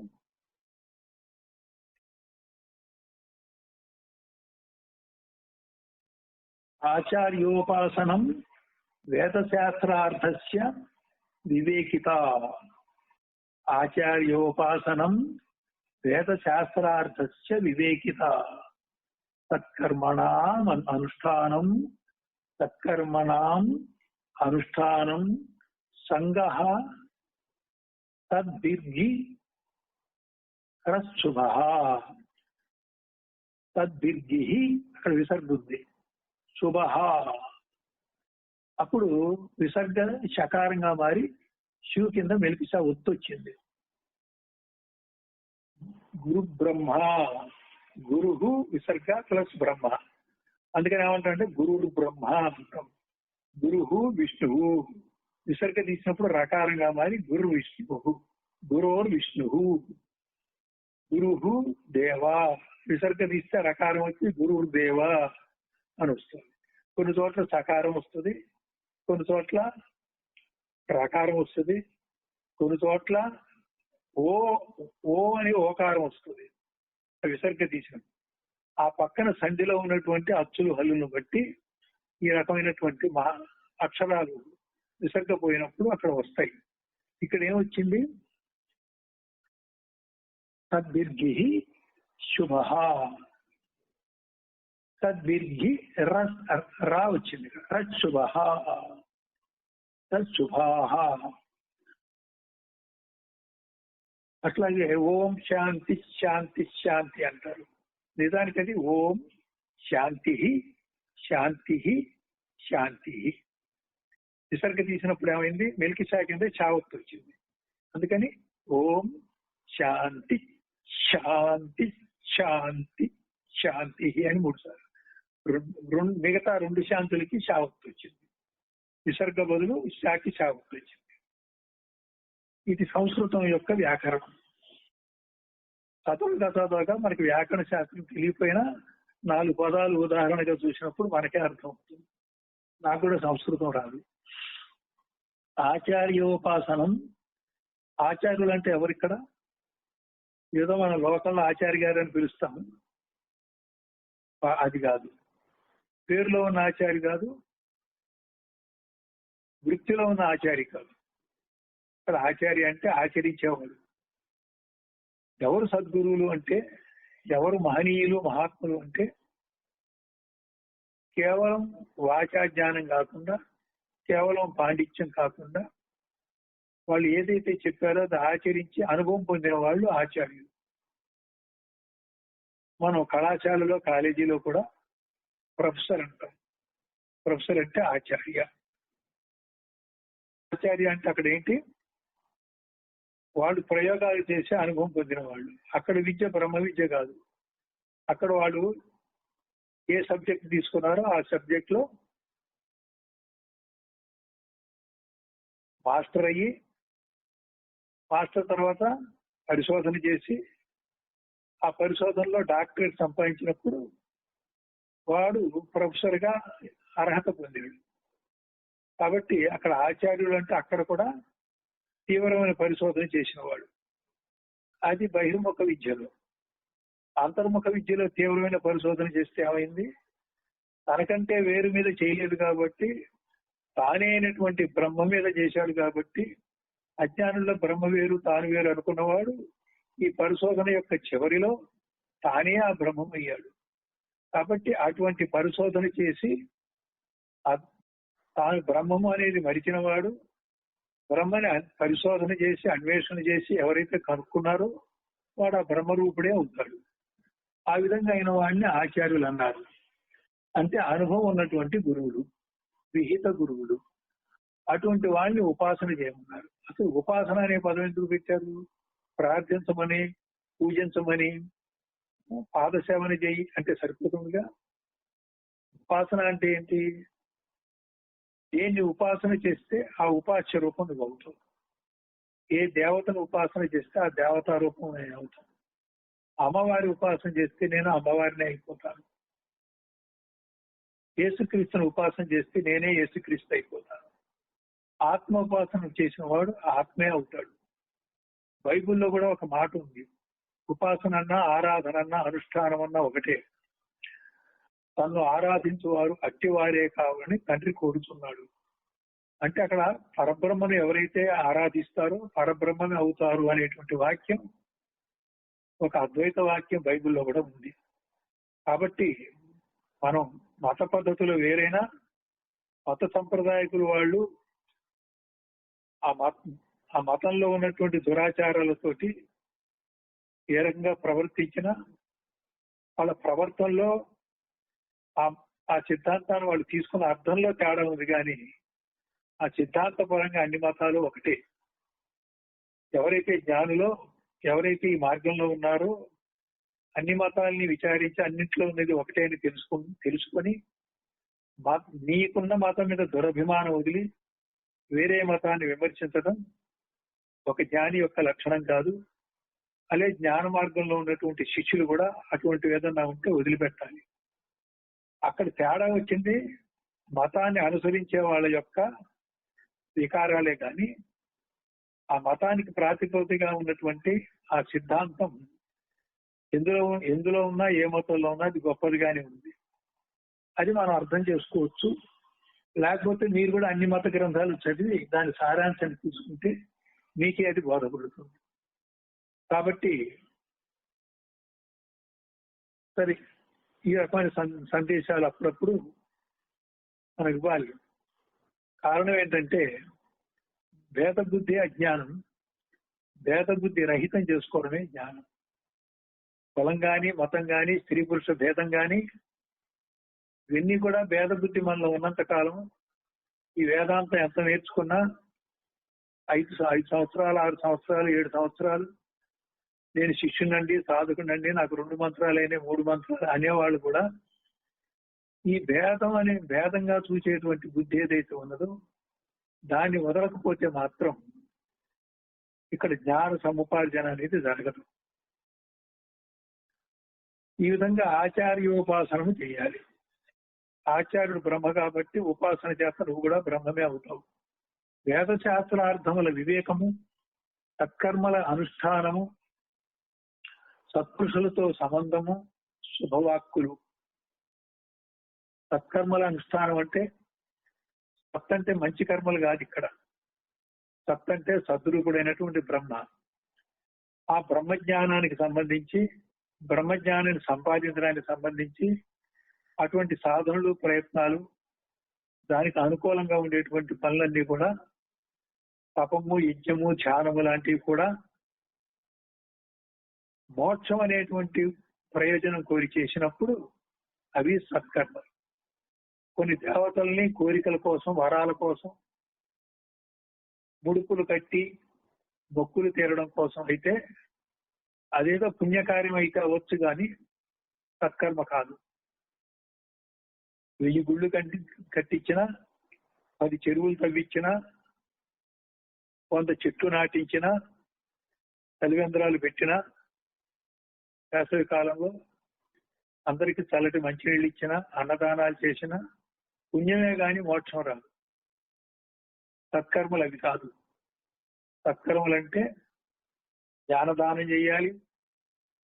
అది దానంగా ఉండకూడదు, అది సేవగా ఉండాలి, యజ్ఞంగా ఉండాలి, కర్మగా ఉండకూడదు, కీర్తికాంక్ష ఉండకూడదు, పక్షపాత రహితంగా ఉండాలి.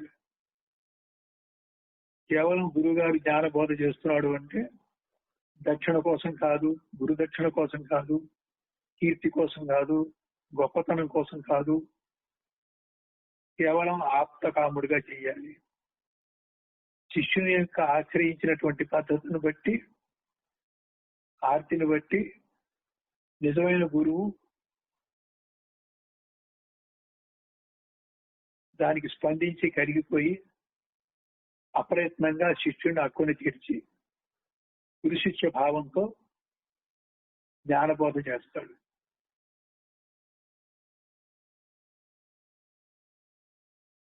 అక్కడ ఆ గురువు చేసేది కూడా సత్కర్మే. అంటే కర్మ అంటకుండా చేసేటువంటి పద్ధతి అంతా సత్కర్మే. మోక్ష మార్గంలో ఉంటూ సాధన కోసం చేసే కర్మ అంతా సత్కర్మే. అలాగే ఇక్కడ సత్పురుషుడు అన్నాడు. సత్తు ప్లస్ పురుషుడు, సద్రూపంగా ఉండేటువంటి పురుషుడు. ఇప్పుడు పురుషుడు అంటే ఏంటి? పొరముందు నివసించేవాడు. ఈ సత్పురుషులు ఎవరు? సద్రూప అనుభవంలో ఉంటూ ఈ శరీరంలో ఉన్నవాడు సత్పురుషుడు. శరీరం అనే పొరములో సద్రూప జ్ఞానంతో ఎవరైతే ఉన్నారో వాళ్ళు సత్పురుషుడు. వాళ్ళతో సంబంధం పెట్టుకోవాలి. వాళ్ళతో సంభాషణ అంటే ఏది పడితే అది కాదు. గురుగారు బాగున్నారా, మీ కుటుంబం బాగుందా, అమ్మగారు బాగున్నారా, మంచి మాటలే కానీ ఇక్కడ శుభవాక్కులు అంటే శుభం అంతా కూడా జ్ఞానపరం, అశుభం అంతా అజ్ఞానపరం. ఆ విధంగా తీసుకోవాలి. శుభవాసనలు, జ్ఞానవాసనలు, జ్ఞానవాక్కులు, శుభవాక్కులు అంటే మోక్షానికి జ్ఞానానికి సంబంధించినవన్నీ శుభం. ఆ సత్పురుషుల దగ్గరికి వెళ్ళి అవే మాట్లాడాలి కానీ అక్కడ వేరే లోక విషయాలు కానీ కుశల ప్రశ్నలు, గురువుని బాహ్యంగా కీర్తించేటువంటి వాక్యాలు కూడా అశుభమే అవుతాయి. నువ్వు గురువు దగ్గరికి వచ్చినప్పుడు గురువుని స్తోత్రం చేసి కీర్తించి ప్రార్థించడం అనేది మొదట్లో చేసినప్పటికీ వాటి యొక్క అర్థమో పరమార్థము నీకేమిటంటే వారి ద్వారా నువ్వు ముక్తులు అవ్వాలి, వారి సహాయంతో, వారి కృపతో. అది కేవలం కాకాపట్టడం కాదు, ముఖప్రీతి కాదు. అసలు గురువుని ఆశ్రయించడం అంటే హృదయపూర్వకంగా ఆచరించాలి. నోటి మాటలతో కీర్తించినప్పుడు హృదయానికి చేరకపోతే అది శుభవాక్కు కాదు. గురువులు ఎప్పుడు శుభవాక్యే. శిష్యులు కూడా దాన్ని అనుసరించినప్పుడు కనీసం శుభవాక్కుగా ఉండాలి. సహజంగా శుభవాక్కు కాకపోయినా శుభవాక్కులు పలకడానికి ప్రయత్నం చేయాలి. గురువుకి శరణాగతి అయినప్పుడు గురు స్తోత్రం కానీ గురువును ఆశ్రయించినప్పుడు నువ్వు మాట్లాడే మాటలు కానీ హృదయంలోంచి వచ్చినప్పుడు అది శుభవాక్కులు. సరైన ఆశ్రయము, సరైన శరణాగతి లేకపోతే వాక్కులు హృదయం నుంచి రాకుండా మనసు నుంచి వస్తే అది ముఖప్రీతి కావచ్చు, తాత్కాలికం కావచ్చు, తర్వాత భేదభావం కూడా వచ్చే ప్రమాదం ఉంది. కాబట్టి ఇక్కడ సత్పురుషుల సంబంధము శుభవాక్కులు అన్నప్పుడు ఎంతసేపు జ్ఞాన సంబంధం, ఆత్మ సంబంధం, బ్రహ్మ సంబంధం, సాధన సంబంధం, సాధనలో చిక్కులు విడిపించుకునేటువంటి వాటిలోనే ఉండాలి తప్ప మరొక ప్రస్తావన గురు శిష్యుల మధ్య ఉండకూడదు. గురువు దగ్గర ఉన్న గురువు మాట్లాడకూడదు, శిష్యులు మాట్లాడకూడదు. మరి ఒక ప్రమాణంగా చూస్తే గురువు మాట్లాడాడని మనం అనుకుంటున్నాము. శిష్యుడు ఇంకా శిక్షణలో ఉన్నాడు కాబట్టి దానికోసం అభ్యాసం చేయాలి. త్రాలో కాలంబ విగమ స్త్రియాలో యావత్తు కూడా ఉంది. స్త్రియాలో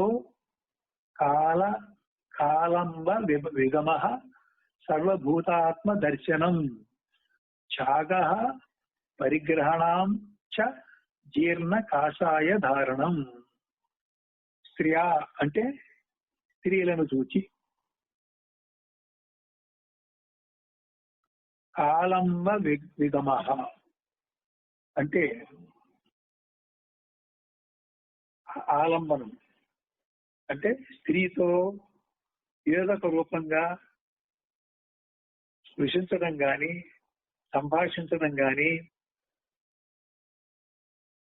దాని మీద ఉన్నటువంటి వ్యామోహం, స్త్రీతో దగ్గర అవ్వాలి అనేటువంటి ఒక దురాలోచనతో ఒక వికారంతో తాకటం గాని, మాట్లాడటం గాని, వాడితో చమత్కారాలు ఆడటం గాని, అవసరం లేకుండా మాట్లాడటం, అవసరం లేకుండా చేయటం కాదు.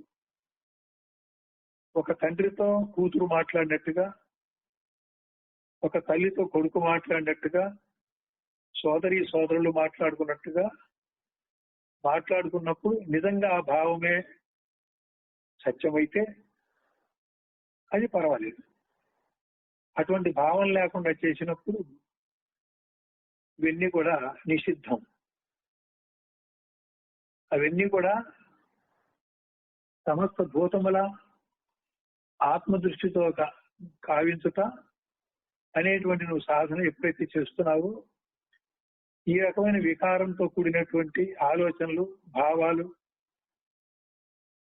దానికి అనుగుణంగా చేసేటువంటి కర్మలు, సంభాషణలు, ఇవన్నీ కూడా ప్రతిబంధకంగా ఉంటాయి. నీ సాధనని చెడగొడతాయి. అసలు కొంతమంది అవన్నీ లేకపోయినా భయంతో కాంతాకనకం జోలికి పోకుండా ఉండేటువంటి తీవ్ర సాధన ముందే చేస్తూ ఉంటారు. ముందే చేస్తూ ఉంటే బాహ్యంగా చేస్తారు కానీ మనసులో పోయిందో లేదో తెలియదు. కనుక గృహస్థ ఆశ్రమంలో ఉన్నటువంటి వీళ్ళు ఏమిటంటే, సదుపాయం ఏంటంటే, నీకు ధర్మంగా భార్యాభర్త సంసారం చేస్తూ ఉండొచ్చు, అక్కడే నిగ్రహాన్ని పాటించి విడుదలయ్యే ప్రయత్నం చేయొచ్చు. ఎప్పుడన్నా విడుదలవటంలో విఫలమైతే మళ్ళీ నువ్వు సంసారం చేసినది ధర్మమే గాని నిషిద్ధం కాదు. అభ్యాసం చేయగా ఆ భార్యాభర్తలు కేవలం స్నేహితుల్లాగా ఉండొచ్చు. అప్పుడు అది వానప్రస్థాశ్రమం అవుతుంది. గృహస్థాశ్రమం నుంచి ఓ చిన్నపాటి సాధనాభ్యాసం చేత వానప్రస్థాశ్రమానికి మనం మార్పు చెందే అవకాశం గృహస్థులకు ఉన్నది. మరి చిన్నప్పుడే సన్యాసం తీసుకున్నప్పుడు ఆ క్రమమైనటువంటి అభ్యాసం మార్పు చేసుకునే అవకాశం లేనప్పుడు వాడు చిన్న తప్పు చేసినా అది పెద్ద గందరగోళము, విపత్తు, సమాజంలో కూడా చెడ్డ పేరు రావడం జరుగుతుంది. గృహస్థులు చేసిందేమో న్యాయంగా ఉంటుంది, అదే పని సన్యాసించిన తర్వాత చేస్తే చిన్న పని కూడా పెద్దదిగా దోషాన్ని ఎంచుకునేటువంటి ప్రమాదం వాళ్ళకి కొంతమందిలో చూస్తున్నాం. కాబట్టి ఈ స్త్రీలను చూశాను ఇక్కడ ప్రత్యేకంగా చెప్పారు. అయితే కేవలం పురుష సాధకులకి ఇదే అంటే, స్త్రీ సాధకులకు కూడా దీనికి వ్యతిరేకంగా తీసుకొని వాళ్ళు సాధన చేయవలసి ఉంటుంది. స్త్రీలు పురుషుల పట్ల, పరపురుషుల పట్ల అతిగా అనవసరంగా సంభాషించటం, అకారణంగా నవ్వటం, జోకులు వేయటం, ఇవన్నీ కూడా వాళ్ళ మనోవికారం ఏంటంటే, సుకుమారమైనటువంటి స్త్రీలు పురుషుల చేత ఆకర్షించబడ్డప్పుడు సాంఘిక పరంగా ప్రమాదాలు ఎదుర్కొంటారు. సాధనా పరంగా కూడా వాళ్ళ స్త్రీల యొక్క బ్రహ్మచర్య వ్రతం కూడా విఘ్నం కలుగుతుంది. కనుక అవన్నీ చాలా జాగ్రత్తగా ఉండవలసినటువంటి అంశాలు ఇక్కడ ప్రత్యేకంగా చెప్పడం జరుగుతుంది. ఇక్కడ మామూలుగా అయితే సమాజంలో చెప్పం కానీ ఒక ప్రత్యేకమైనటువంటి మోక్షం కోసం చేసే తీవ్ర సాధన కోసం ప్రతి చిన్న అంశాన్ని కూడా ఎత్తి చూపడం జరుగుతుంది. అలాగే పరిగ్రహ వివర్జనం. పరిగ్రహం అంటే తీసుకోవడం. ఎవరన్నా ఏదైనా ఇస్తే తీసుకోవడం. వస్తువు కానీ, కాంత కానీ, కనకం కానీ ఊరికే ఇస్తే తీసుకోకూడదు. నువ్వు శ్రమ చేస్తే శ్రమ ఫలితంగా వచ్చింది మాత్రమే తీసుకోవాలి కానీ ఉచితంగా వచ్చేది, అధర్మంగా వచ్చేది, అన్యాయంగా వచ్చేది, అవినీతితో వచ్చేది తీసుకోకూడదు. అందుకే ఈ పరిగ్రహాన్ని విసర్జించడం అంటే అపరిగ్రహ వ్రతం అన్నమాట. కొంతమంది అపరిగ్రహ వ్రతం మరీ తీవ్రంగా చేస్తూ ఉంటారు. వాళ్ళు ఎవరి దగ్గరికి వెళ్ళి అన్నం తినరు, వారి ఇంటికి వస్తేనేమో రకాలు పెట్టి తినేదాకా బలవంత పెట్టి తినకపోతే బాధపడతారు. వాళ్ళైనా అపరిగ్రహ వ్రతం చేసేది, వీళ్ళు మాత్రం చేయట్లేదా? ఇలా అపరిగ్రహం అంటే అది కాదు. అసలు అన్నం తింటాం, వస్తువులు ఇవ్వటం, పుచ్చుకోవడం కాదు. ఆశామోహం వదలటం ముఖ్యంగా. పరుల సొమ్ము మీద కానీ, నీ కష్టార్జితం కాకుండా ఉన్నదాన్ని కానీ, అధర్మంగా కానీ ఏది పొందేటువంటి ప్రయత్నం చేయకూడదని కాదు. అటువంటి ప్రయత్నం వెనుకున్నటువంటి నీ మనసుని, బుద్ధిని మార్చుకోమని. పెళ్లిళ్ళలో దాంట్లో ఇచ్చి పుచ్చుకోవడాలు ఉంటాయి. అపరిగ్రహం అంటే చాలా ఇబ్బంది అవుతుంది అక్కడ. మరి బంధువుల్లో కూడా అపరిగ్రహం కొంచెం సాధ్యం కాదు. దాన్ని ఎలాగోలాగో చాలా కొట్టుకోవచ్చు. సరే, ఒక సాధారణ మార్గంలో అపరిగ్రహం అంటే ఇక్కడ ఇంద్రియ భోగాల్ని విరమించడం కూడా అపరిగ్రహం రకమే. కాబట్టి పరిగ్రహ వివర్జనం అంటే ఏ ఇంద్రియ భోగమైనా సరే ఆసక్తి కనుక ఉంటే దాన్ని విడవటమే అపరిగ్రహం. జీర్ణ కాషాయ ధారణం అచ్చుతప్పుడు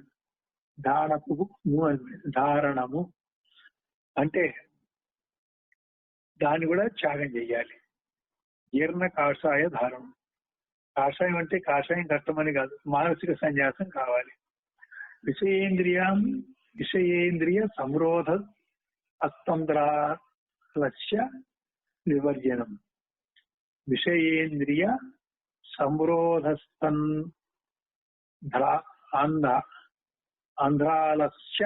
ఆలస్య వివర్జనం. శరీర పరిసంఖ్యానం ప్రవృత్తి దర్శనం. విషయేంద్రియములను నిరోధించుట. విషయేంద్రియం రోధము అంటే నిరోధించటం, సంరోధం చక్కగా నిరోధించటం. ఆలస్యం అంటే సోమరితనం. వీటిని వదిలిపెట్టాలి. శరీరతత్వ విచారణని చెయ్యాలి. సంసార ప్రవృత్తుల యందు ఇది పాపము, ఇది జన్మహేతువు అనేటువంటి స్పృహ ఎప్పటికప్పుడు ఉండాలి. సంసారంలో నువ్వు జీవించేటప్పుడు కుమ్మరి పురుగు మట్టిలో ఉండి కూడా అంటకుండా ఎలా బయటకు వస్తుందో, నువ్వు సంసారంలో ఉంటూ కూడా అంటకుండా ఉండే పద్ధతిలో ఎప్పటికప్పుడు ఎరుకతో అలర్ట్ గా ఎప్పటికప్పుడు నిన్ను నీవు పరిశీలించుకుంటూ, ఇలా చేస్తే సంస్కారం వస్తుంది, ఇలా చేస్తే ఆగామి వస్తుంది, ఇలా చేయకూడదు అని ప్రతి క్షణము ప్రతి కర్మకిగా ముందుగా ఆలోచన చేసుకుంటూ ఉండమంటున్నాడు. సంసార ప్రవృత్తుల యందు పాప దర్శనం అంటే, పాపం అంటే సంస్కారాలు ఏర్పడటం అని చెప్పుకున్నాం.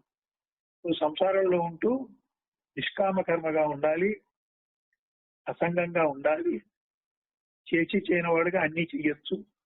చేయటం మానటం కాదు, చేస్తూ కూడా అంటకుండా ఉండటం అనే సాధన కావాలి. ఎందుకంటే ఆ పరమాత్మ మాయతో కూడి కూడా మాయకు అంటకుండా ఉన్నాడు. మాయ లేని పరమాత్మ ఎప్పుడు గొప్పవాడే. మాయతో కూడిన పరమాత్మ మాయలో పడకుండా ఉండటం, తానుగా ఉండటం చాలా గొప్ప విశేషం. అటువంటి పరమాత్మ సాక్షాత్కారం కోరేటువంటి నువ్వు కూడా ఎలా ఉండాలి అంటే, ఈ మాయా సంసారం పెట్టుకొని దానికి అంటకుండా ఉంటేనే నీవు మాయకి వశుడు కానటువంటి స్థితికి చేరగలవు. దూరంగా పారిపోవటం, ఎస్కేప్ అవటం, ఆ సంస్కారం రద్దు కాదు, మరొక జన్మలో వచ్చి కూర్చుంటుంది. కాబట్టి సంస్కారం దగ్గరికి నువ్వు వెళ్ళి అంతకుండా పరిష్కరించాలే తప్ప సంస్కారం వచ్చినప్పుడు పారిపోవడం అనేది పరిష్కారం కాదు. ఆ సంస్కారం అలాగే ఉంటే జన్మరాహిత్యం కాదు. ఇంకొకసారి అయినా సరే అది వాయిదా పడి మళ్ళీ మన ముందుకు వస్తుంది. అలాగే ఈ సందర్భంలో ఆత్మహత్య చేసుకుంటూ ఉంటారు. ఇవన్నీ పడలేక ఆత్మహత్య చేసుకుంటే ఏ సమస్య కోసం నువ్వు పరిష్కరించలేక ఆత్మహత్య చేసుకున్నావు, ఈ శరీరాన్ని లేకుండా చేసుకున్నావు, ఆ సమస్య అట్లా ఉండనే ఉంది. అది అనుభవించి రద్దు చేసుకోవడం మానేసావు కాబట్టి మరొక జన్మకైనా అదే సమస్య మళ్ళీ వస్తుంది. ఆ సమస్య తీరేదాకా నువ్వు జన్మకు వస్తూనే ఉంటావు. వచ్చినప్పుడల్లా ఆత్మహత్య చేసుకుంటానంటే ఎలా అవుతుంది? దాన్ని ఏదో చావకుండా ఇప్పుడే పరిష్కరించుకొని అనుభవించి రద్దైనా చేసుకోవాలి, లేకపోతే నిగ్రహించైనా చేయాలి, లేకపోతే మంచి సాధకుడు అయితే అంటకుండా నష్టం వచ్చినా సరే సహించి ఊరుకోవాలి. అలా సంగత్వం లేకుండా దాన్ని చెయ్యాలి. చేయలేకపోతే కొన్ని సంగత్వం ఏదైనా చేసేసుకుంటే కనీసం ఆత్మహత్య పాతకం ఏమైనా చుట్టుకోకుండా ఉంటుంది. మోక్షం సంగతి దేవుడే. కాబట్టి ఆత్మహత్య చేసుకోవడం వల్ల కొన్ని జన్మలు ఎక్కువ అవుతాయి, కొంత పాపకర్మ ఎక్కువ అవుతుంది. కారణం ఏంటంటే రుణానుబంధంగా ఉన్నటువంటి వాళ్ళు ఈశ్వరుడు నేను ఒక ఆయుష్కాలంతో ఒక లెక్కతో పంపినప్పుడు ఆ లెక్క కంటే నువ్వు ముందెళ్ళటం వల్ల ఆ లెక్క సరి చేయడానికి 2-3 జన్మలు ఎక్కువ ఎత్తాల్సి వస్తుంది.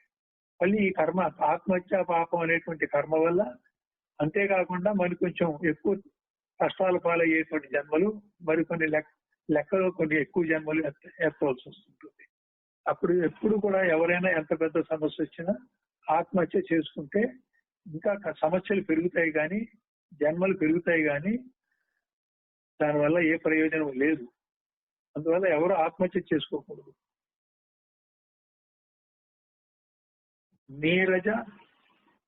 నీరజస్తమసా సత్వశుద్ధిర్ని స్పృహత శమః ఏతై రూపాయై సంశుద్ధ సత్వయోగ్యమతీ భవేత్.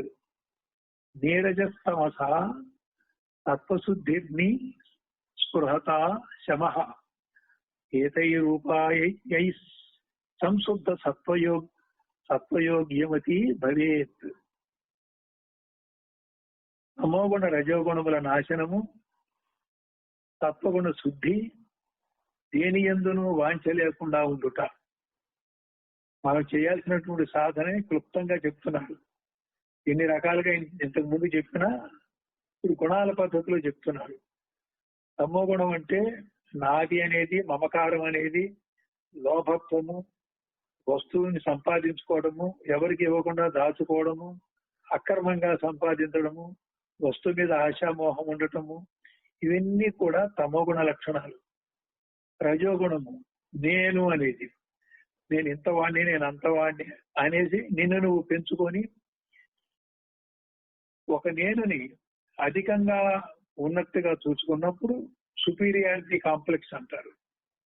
ఒక నేనుని నిమ్నంగా తక్కువగా తాను భావించేదాన్ని ఇన్ఫీరియారిటీ కాంప్లెక్స్ అంటారు. సుపీరియారిటీ కాంప్లెక్స్ మరీ ప్రమాదం, ఇన్ఫీరియారిటీ కాంప్లెక్స్ కూడా తప్పే. ఎక్కువగా ఉన్న అహంభావన పెద్ద తప్పు. ప్రతిసారి నేను తక్కువ అనేది ఒక బానిస బుద్ధి ఏదైతే ఉందో అది కూడా తప్పే, కానీ చిన్న తప్పు. అదే గురువు పట్ల వినయంగా ఉన్నప్పుడు ఆ తప్పు ఉండదు. సమాజం పట్ల మరి అత్యంత వినయం అక్కర్లేదు, కానీ నీ యొక్క ఆధిపత్యం కానీ నిన్ను అందరూ పొగడాలి గుర్తించాలనేది లేకపోతే చాలు. అంటే ఇక్కడ ఇన్ఫీరియర్ సుపీరియర్ రెండు లేక సమత్వంగా ఉన్న నేను. అసలు చివరికి నేనే పోవాలి. ముందేం చేయాలంటే ఎక్కువగా ఉన్నాననేది పోగొట్టుకోవాలి. తర్వాత సమంగా ఉండటం మంచిది, అవసరమైన చోట వినయంగా ఉండటం మంచిది, లేని చోట ధైర్యంగా ఉండటం మంచిది. ఎప్పుడు నువ్వు తక్కువ చేసుకోవడం కూడా మంచిది కాదు. దానివల్ల ఏమిటంటే నీలో ఉన్న శక్తిని పూర్తిగా వినియోగించడం కూడా మానేసి సోమరిపోతే తమోగుణ లక్షణం వస్తుంది. కాబట్టి ఆ తక్కువగా చూసుకోవడం కూడా అతి వినయం మంచిది కాదు.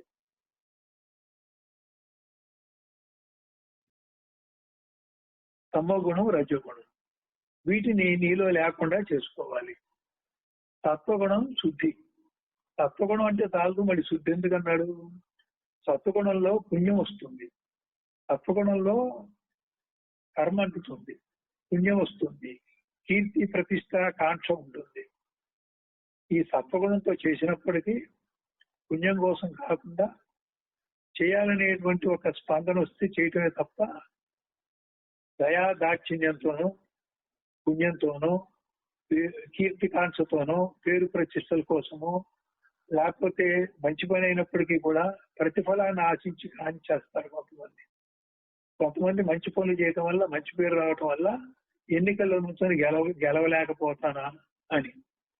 కొంతమందికి అంత లేకపోయినా మంచి పేరు కావాలనేటువంటిది ఎప్పుడూ ఉంటుంది. అందరూ నన్ను మంచివాడు అనుకోవాలి. దానికోసం ఎంతైనా డబ్బు ఖర్చు పెడుతూ ఉంటారు. కొంతమంది స్నేహితుల్లో కూడా ఆ స్నేహం కోసం చెప్పి డబ్బు ఖర్చు పెడుతూ ఉంటారు. వాడి దగ్గర డబ్బు అయిపోతే స్నేహితులంతా వెళ్ళిపోతారు, అప్పుడు బాధపడతాడు. కాబట్టి సత్వగుణం అయినా ఉంది, కానీ దానివల్ల ఇప్పుడు చెప్పినటువంటి ప్రమాదాలు లేకుండా చేయాలంటే సత్వగుణం కూడా శుద్ధి జరగాలి. జీవన్ముక్తులు కూడా సత్వగుణంతోనే ఉంటారు అక్కడ, కానీ వాళ్ళకి పుణ్యం ఉండదు, సత్వగుణంలో జాలి ఉండదు, దయ ఉండదు. వాళ్ళకి ఆ సత్వగుణం సహజమై ఉంటుంది జీవన్ముక్తులకి, సాధు పురుషులకి. అది సత్వగుణ శుద్ధి అంటే.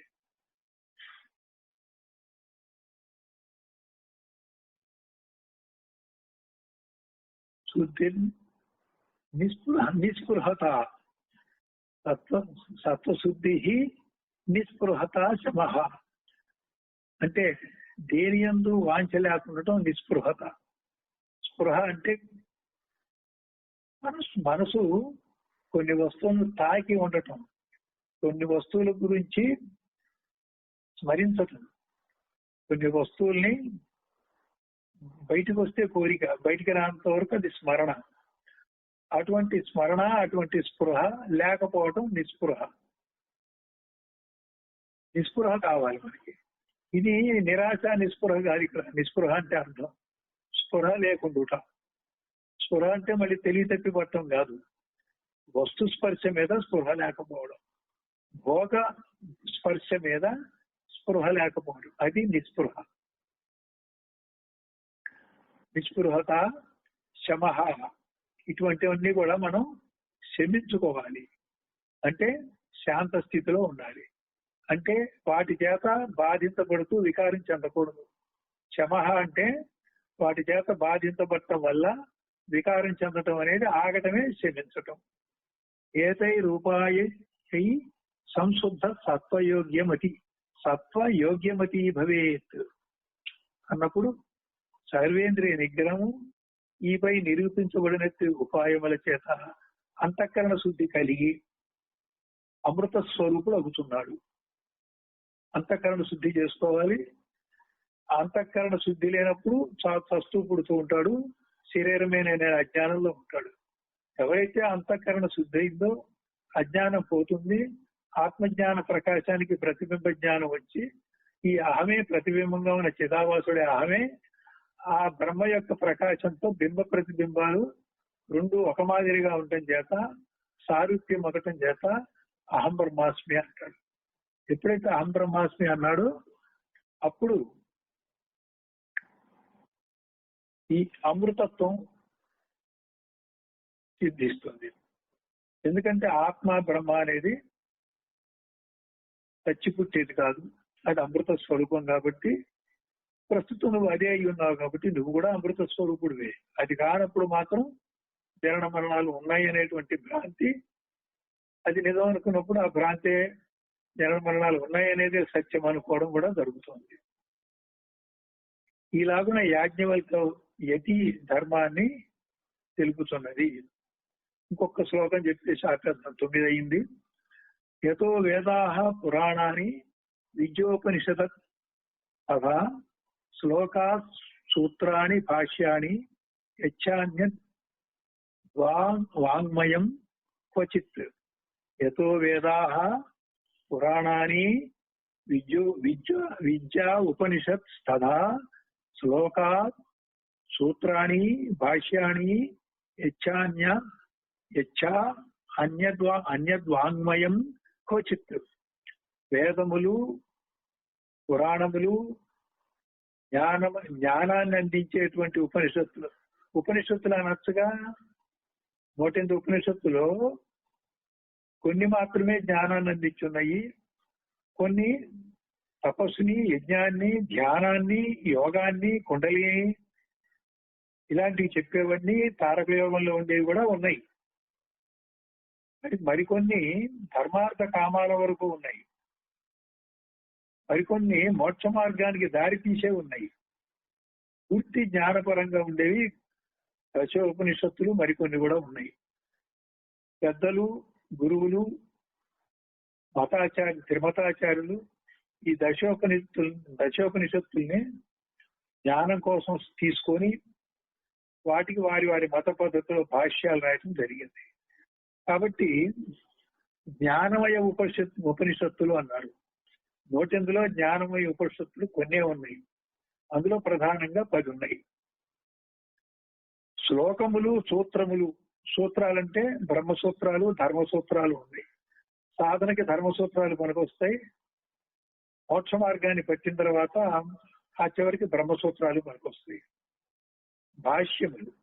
ఈ దశోపనిషత్తుల యొక్క భాష్యము మన గ్రంథం. ఇప్పుడు అద్వైతాన్ని మనం సమర్థించుకుంటూ పోతున్నాం కాబట్టి, అద్వైత సిద్ధాంతాన్ని నమ్మున్నాం కాబట్టి, ఈ భాష్యంలో శంకర భాష్యం గాని, అద్వైతులు ఎవరైనా మహనీయులు రాసినటువంటి భాష్యాలు గాని మనం పఠించటం, శ్రవణం చేయటం మంచిది.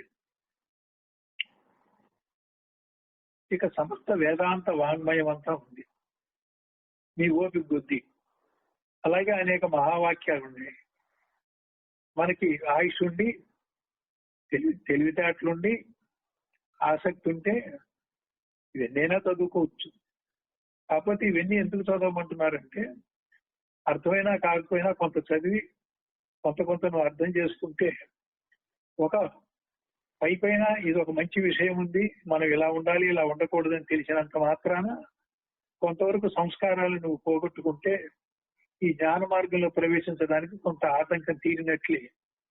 అందుకోసం ప్రారంభంలో కొంత వివేకవంతులు, తెలివైనవంతులు, మేధావులు, అవకాశం ఉన్న వాళ్ళంతా కూడా వారి వారి శక్తి కొలది, వారి కొంత సామర్థ్యం ఉంది, వారి యొక్క వివేకాన్ని తెలివిని బట్టి ఇప్పుడు చెప్పినవి ఏదైనా సరే, మరీ తెలివైన వాళ్ళు వేదాలు చదవచ్చు, కొంచెం తెలివి తక్కువ వాళ్ళు పురాణాలు చదవచ్చు, జ్ఞానానికి సంబంధించిన ఉపనిషత్తులు చదవాలి,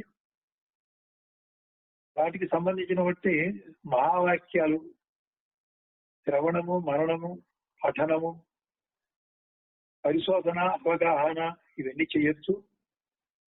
వాటికి మనకి అలవాటు లేదు కాబట్టి, బహిర్ముఖ విద్యలంత తేలిగ్గా పట్టుబడదు కాబట్టి, తేలిగ్గా అర్థం అవటానికి కొంత రాసిన భాష్యాలు కూడా మనకు ఉపయోగపడతాయి. భాష్యాలంటే కొంచెం వ్యాఖ్యాన సహిత గ్రంథం. దాంట్లో ఉపమానాలు అన్ని కూడా ఇచ్చి కొన్ని ఉదాహరణలు బట్టి చెప్పడం జరుగుతుంది. కనుక మీ అందుబాటులో ఇవన్నీ ఉన్నాయని చెప్తున్నారు. ప్రతివాడు ఇవన్నీ చదవమని కాదు. అసలు శాస్త్రాలన్నీ చదివినటువంటి సారము గురువులో ఉంది. ఒక్కసారి గురువు దగ్గరికి వెళ్ళిన తర్వాత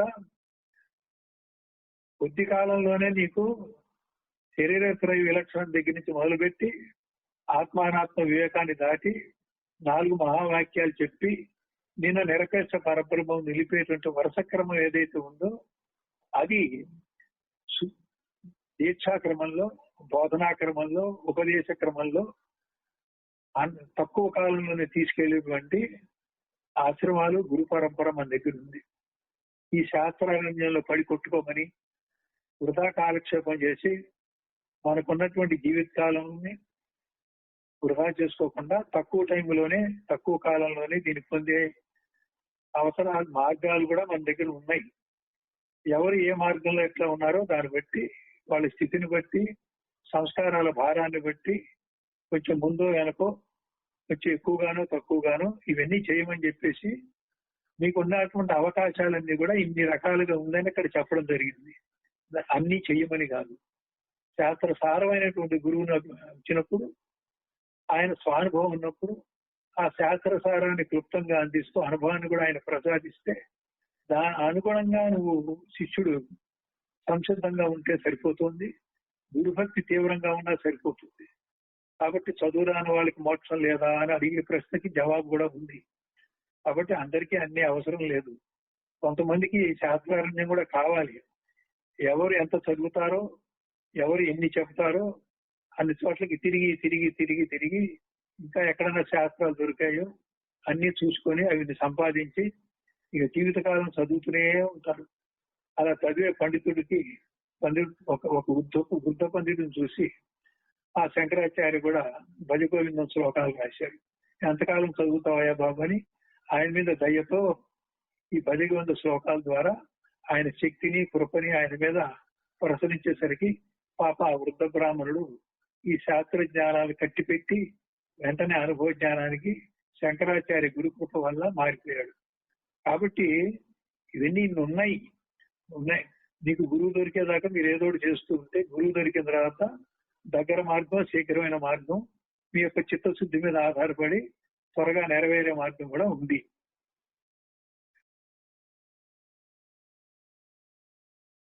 ఇక్కడితో ఆపి మనం ముగిద్దాం. ఓ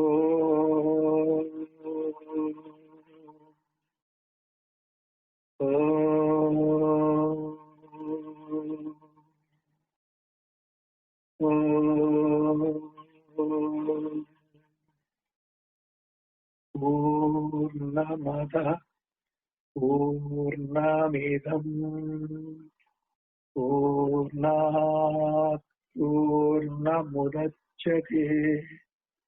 పూర్ణస్య పూర్ణమాదాయ పూర్ణమేవావశిష్యతే. ఓం తత్సత్. ఓం శాంతి శాంతి శాంతి.